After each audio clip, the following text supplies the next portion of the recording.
पड़ी अंग्रेजी फोर्स, वह नागपुर में आया। नागपुर में जब पहुंचा तो चौमुहानी पर चारों तरफ पुलिस। भैया 2 मिनट विशेष हो, hello police, hello police, hello police. बीच में सीढ़ी गई थी, ऊपर कोठा था, 22 लोगों का कोठा, जहां तबले की थाप पर जवानी थिरक रही थी।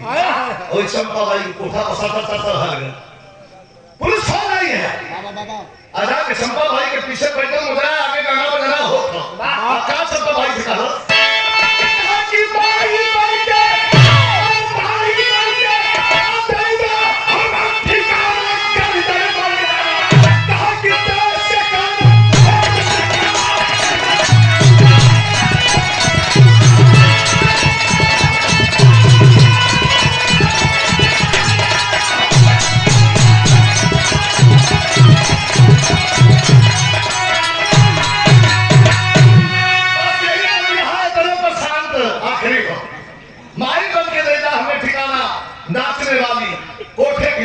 से कहा करके 18 वर्ष का लड़का सूरज कहता है कि माई बन के देदा, हमारी माई मर गई।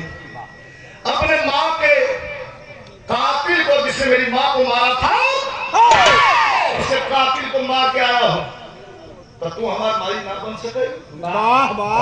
बात कभी कभी कलेजा छू जाए। तो कभी जी कहते हैं कैसे,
भैया धीरे धीरे धीरे धीरे धीरे भाग, धीरे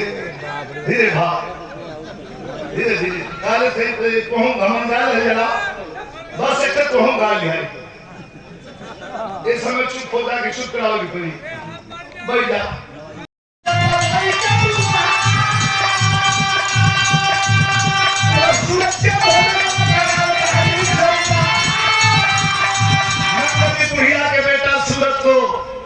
कोठे पर बैठ करके भोजन करा रही थी। अंतिम भाव है, ध्यान दीजिएगा,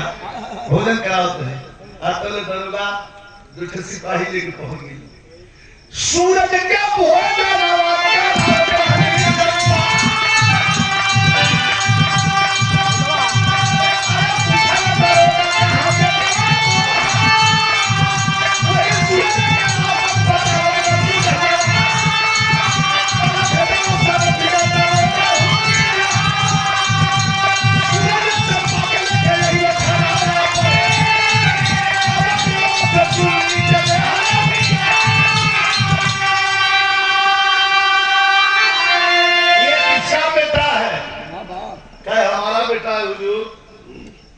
हमारे दिलवा में बंद हो वो तो क्या अपन माई को तोते कह का न कह हासा का खाने चलना होगा। सूरज के धीरे से दबुलस का एकदम बोलना मत, बोलो मत, बोलने की जरूरत होगी तो बोलना। सूरज धीरे धीरे आए, आके दोनों खड़ा बहन अतले जेल का फाटक खोलस, चुनियावा वही में सोरवता रे माई माई माई दबुलस खड़ा कह रे साहब ये के है रोल अगर चुनिया कह हमारी बहुत जोर मारा थी अरे एक तरह झूठ बोल दे दी कि के हो भाई तो खाली गन के साथ ही हाथ को लगल मार में सब तशरीफ खराब हो जाई माई वाह फिर तशरीफ रखा लाग न रही वाह वाह का एकदम चुप वाह वाह केहू का लड़का होगा भैया अरे चंपक जब वो तेरा बेटा सूरज है तो ये जेल में बंद ये कौन है क्या शादी हो के ऊपर लाल हुई है हाय हाय चुनिया फसल बड़ा क्या ये माई को होगा क्या मेरे दरोगा कहाँ की अभी अभी हम बताते हैं ये पुलिसिया हाथ है दोनों को सामने खड़ा करवा दीजिए सीरियस हो गई विधा चंपा को और चुन्नी लाल सूरज को और चुन्नी लाल दोनों को सामने खड़ा करवा दिया पिस्टल खोल के 6 गोली लो कहा कि जो तेरा बेटा है उसे छोड़ दे और जो तेरा बेटा नहीं है उसे शूट कर दे सिपाहियों को आदेश दिया रे सिपाहियों निशाना देख इधर उधर न लगाना सीधा तीनों की खोपड़ी पे लगाओ वाह वाह 5 तक गनूंगा अगर 5 गनते गनते अगर गोली नहीं चलाई चंपा तो चला दो गोली उड़ा दो तीनों की खोपड़ी मेरा क्या जाता है चंपा सोचे फैसला बड़ा अब हाथ में पिस्टल है और से उल्टा नहीं होगा एक थे दूसरे ना 5-5 मिला चंपा के हाथ में पिस्टल थमा गई लेके पिस्टल हाथ में सोचे तो कहा समझ मार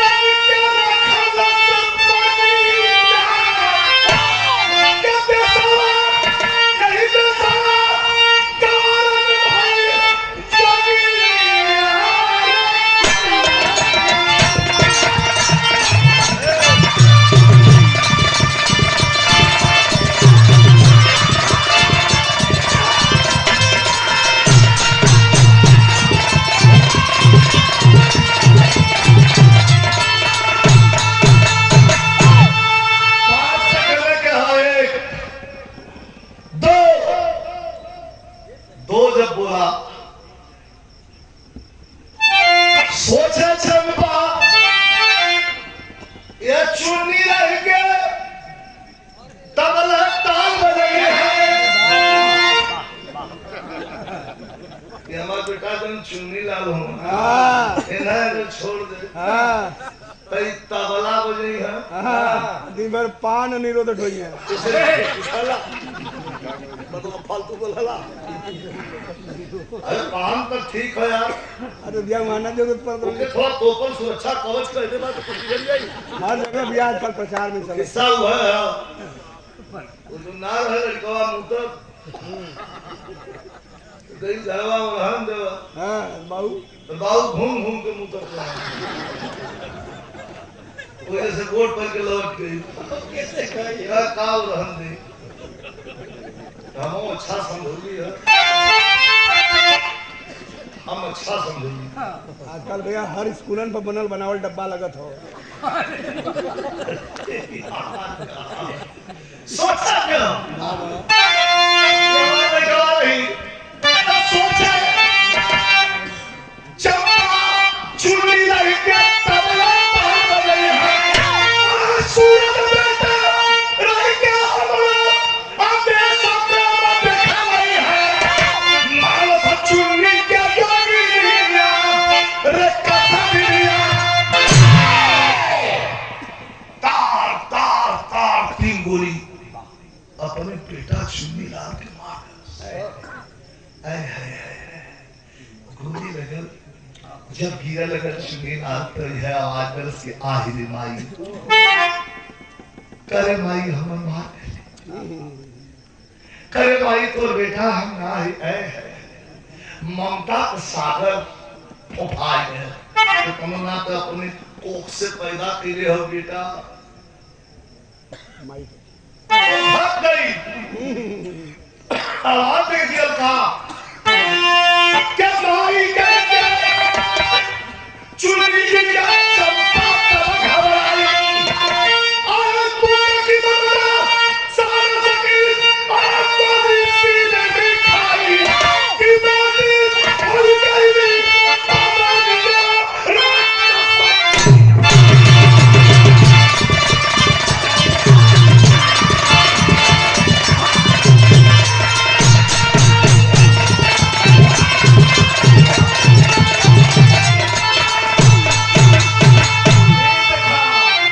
दिमाग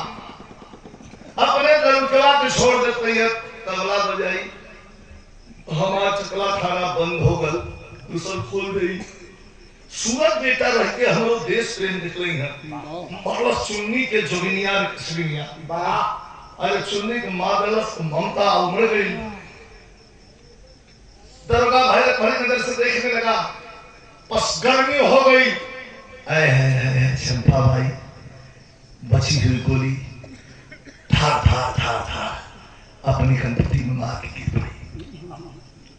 दरोगा कंफ्यूज है, पूछा था सूरज से, ये दोनों में से कौन के ले जाएगा? कई माई के हमें दिगल ले जाए अंतिम संस्कार कर, कई चुन्नी कह के बिजलिया वाले फंस गए। जरूरत ना एक जरूरत ना। ये तो हमारे भारत का और आजादी का स्वर्णिम इतिहास रहा। अंतिम भाव हो कैसे